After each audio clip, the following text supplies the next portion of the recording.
Assalamualaikum warahmatullahi wabarakatuh. Salam sejahtera bagi kita Waalaikumsalam. semua.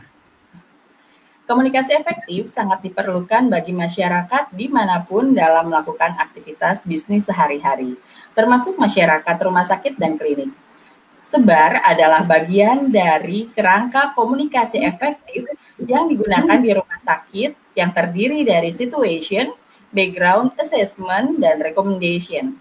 Ini merupakan communication skill yang harus benar-benar digunakan pada saat perawat melakukan serah terima atau handover ke pasien. Sedangkan tebak atau tulis, baca, dan konfirmasi ulang adalah suatu sistem komunikasi antar tenaga kesehatan secara lisan melalui telepon yang mendapatkan instruksi guna mengkomunikasikan hal-hal mengenai pengelolaan pasien. Bapak Ibu dan para healthies yang saya hormati, kembali bersama saya Doni Tahapari dalam acara Hospital Business Program. Program yang membahas secara komprehensif bagaimana cara mempertahankan dan meningkatkan bed occupancy ratio atau yang kita kenal dengan bor rumah sakit di masa-masa seperti saat ini. Namun sebelum Bapak, Ibu, dan para healthies menonton video ini, jangan lupa untuk subscribe, like, komen, dan share video ini.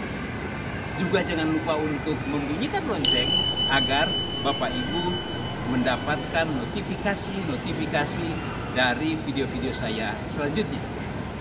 Terima kasih. Para dokter dan Bapak Ibu yang saya hormati, apa kabar? Alhamdulillah, semoga kita semua berada dalam keadaan sehat. Senang rasanya kita bisa bertemu kembali di sesi ke-6 Bincang-Bincang Bisnis Rumah Sakit dan Klinik bersama saya Cindy dan Coach Doni Tahapari. Tema kita hari ini adalah internal dan eksternal customer communication skill based on SBAR dan tebak in hospital, dan saya akan langsung bertanya kepada Coach Doni Tahapari. Apa kabar Coach Doni? Alhamdulillah, puji Tuhan. Saya baik, Kak Cindy. Kak Cindy sehat? Sehat, alhamdulillah Coach. Coach, saya langsung bertanya ya Coach ya. Boleh. Apa sebenarnya yang dimaksud dengan internal dan eksternal communication skill ini di rumah sakit dan klinik, Coach? Ya, Kak Cindy, internal komunikasi itu kalau di industri kesehatan, baik di rumah sakit maupun klinik, itu adalah komunikasi yang dilakukan di internal pelayanan rumah sakit atau di internal, contohnya antara PPJP. PPJP itu perawat penanggung jawab pasien dan DPJP atau dokter penanggung jawab pasien. Komunikasi di situ adalah misalnya segala instruksi yang dilakukan oleh atau yang diberikan oleh para dokter tersebut atau DPJP tersebut itu harus dilakukan dengan baik, kemudian dilakukan dengan metode-metode konsep SBAR atau tebak tadi itu. Nah, internal komunikasi di sini juga itu bukan hanya antara PPJP dan DPJP saja, tapi dengan unit-unit yang lain. Misalnya, Kak Cindy, uniknya pelayanan di rumah sakit itu, satu customer rumah sakit yang namanya pasien itu bukan cuma satu atau dua orang yang bertanggung jawab untuk dia, tapi lebih dari itu. Saya kasih contoh misalnya, satu pasien ini pasti dia di-handle mulai dari pintu masuk pasien itu kan IGD misalnya, atau unit pendaftaran misalnya, dari front office misalnya. Kemudian dia di-handle di unit gawat darurat. Setelah itu unit gawat darurat sudah dinyatakan, oh ini harus dirawat inapkan. Nah, berarti dari sana akan melakukan koordinasi dengan bagian pendaftaran dulu tuh. Untuk memverifikasi data-data fasilitas kesehatannya. Misalnya, kita bilang aja saat ini BPJS Kesehatan misalnya. Nah, si pasien itu kan akan diverifikasi dulu apakah BPJS-nya masih berfungsi atau berlaku ataukah tidak. Kita sebut aja bahwa masih berfungsi atau masih berlaku. Nah, dengan demikian setelah itu dia harus melengkapi kelengkapan-kelengkapan yang ada di sana di unit pendaftaran itu, di front office itu. Itu selesai, begitu juga tindakan-tindakan di IGD misalnya yang harus dilakukan, katakanlah pemeriksaan laboratorium menyangkut dengan kondisi pasien misalnya. Nah, itu setelah semua diselesai, lalu kemudian masih juga ada tindakan apakah pasien ini harus diberikan tambahan obat-obatan ataukah tidak. Nah, setelah ini selesai, tentunya satu, pasiennya sudah selesai di manajemen kesehatannya sudah selesai di IGD, kemudian dia punya syarat-syarat kelengkapan untuk di opname sudah selesai di bagian pendaftaran, kemudian pasiennya akan dikirim nih ke tempat perawatannya.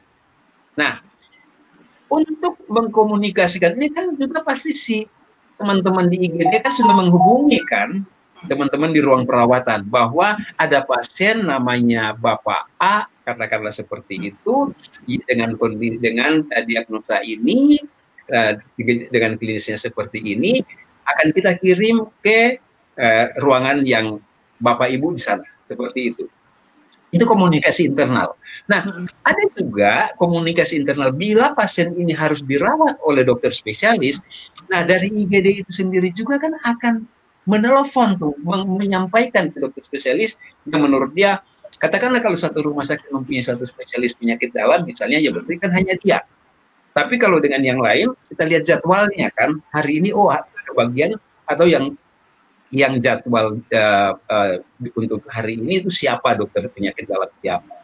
Itu kan dihubungi, ditelepon ke sana, dok, ada pasien nama Bapak A, kondisinya seperti ini, kemudian yang kita terima keadaan awal seperti ini, dan apa yang perlu tindakan lebih lanjut.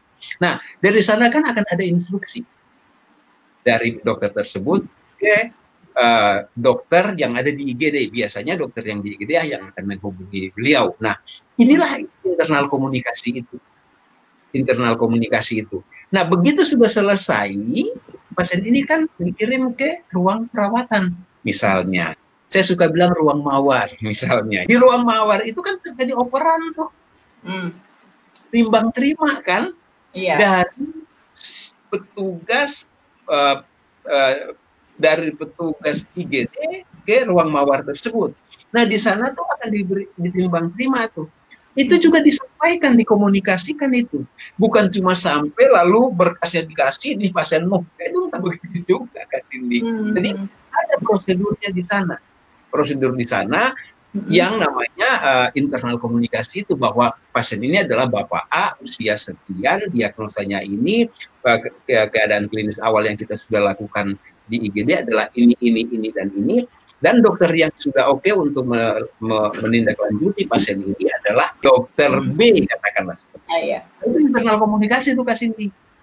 Nah, internal komunikasi ini berlaku untuk seluruh unit perawatan atau unit penunjang yang ada di rumah sakit itu, Kak Cindy. Termasuk kasir, Kak Cindy. Oh. Iya.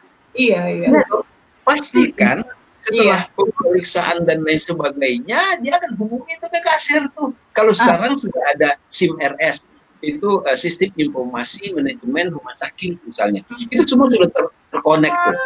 Bagi rumah-rumah sakit modern sekarang, bukan modern juga sih, hampir rata-rata semua rumah sakit di Indonesia sudah mempunyai SIM-RS itu. Karena itu membuat semakin mudah kan.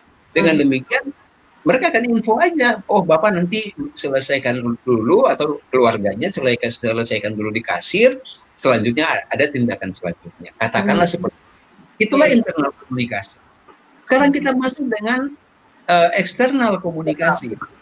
Nah, kita pendekkan saja di sini, Kak Cindy.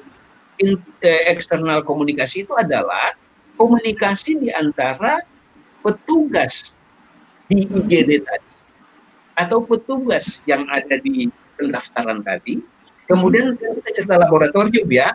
Nah, ada petugas yang ada di laboratorium tadi, itu mereka berbicara, berkomunikasi dengan pasiennya secara langsung atau keluarga pasiennya secara langsung. Karena kalau selama pasiennya ada di IGD, di instalasi gawat darurat, tentunya keluarganya yang akan datang ke pendaftaran kan, front office kan, untuk mengurus kelengkapan data, memverifikasi semua kelengkapan data yang sudah ada di situ, misalnya. Nah, sekarang itu sudah canggih sekali, misalnya di konteksnya dalam BPJS aja, verifikasi udah bisa langsung, Pak, udah bisa tahu bahwa datanya ini lagi aktif atau tidak dari situ. Nah, jadi eksternal komunikasi itu lebih ke perawat, dokter, dan petugas lainnya yang berhubungan langsung dengan keluarga pasien atau dengan pasiennya. Kemudian eksternal komunikasi ini juga bisa berlangsung antara kalau ada orang-orang yang datang, katakanlah seperti itu, ke rumah sakit untuk menanyakan sesuatu ataukah mau mengunjungi pasien dan harus bertanya ke unit, misalnya unit katakanlah front office katakanlah. Nah, untuk kedua jenis komunikasi ini atau komunikasi, kita bilang di rumah sakit komunikasi efektif di rumah sakit ini, nah itu harus melibatkan semua SOP yang ada. Nah, makanya kita bicara hari ini mekanisme metode SBAR tadi dan metode tebak tadi. Nah, kasih ini banyak rumah sakit yang mau membuat enak aja nama ini. Ada yang bilang kalau SBAR. Nah, saya nemuin di beberapa rumah sakit mereka bilang sebar. Oke, nggak persoalan, yang penting konteksnya sama. Kemudian ada juga untuk tebak itu di beberapa rumah sakit yang saya temui, mereka bilang tulbakon, tulis baca konfirmasi. Gitu. Apa tadi Coach? Tulbakor. Tulbakon. Iya, tulis baca dan konfirmasi kembali. Sementara SBAR tadi itu sebar katanya. Sebar. Ya, apapun, ya no problem. Apapun dia no problem, yang penting kita bukan bicara SBAR-nya atau sebarnya, tapi konsep komunikasi menggunakan kedua metode ini di rumah sakit, atau konsep komunikasi efektif menggunakan metode SBAR dan tebak yang berlaku di rumah sakit. Itu harus dilakukan secara betul atau secara benar, ya. Iya, baik. Terima kasih.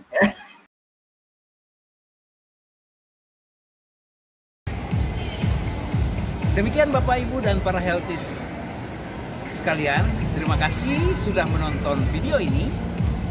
Jangan lupa untuk tetap mendukung video ini dengan memberikan subscribe, like, komen, dan share agar saya selalu semangat dalam membuat video-video selanjutnya. Sampai bertemu di video-video saya yang akan datang bersama saya, Doni Tahapari. Bye-bye.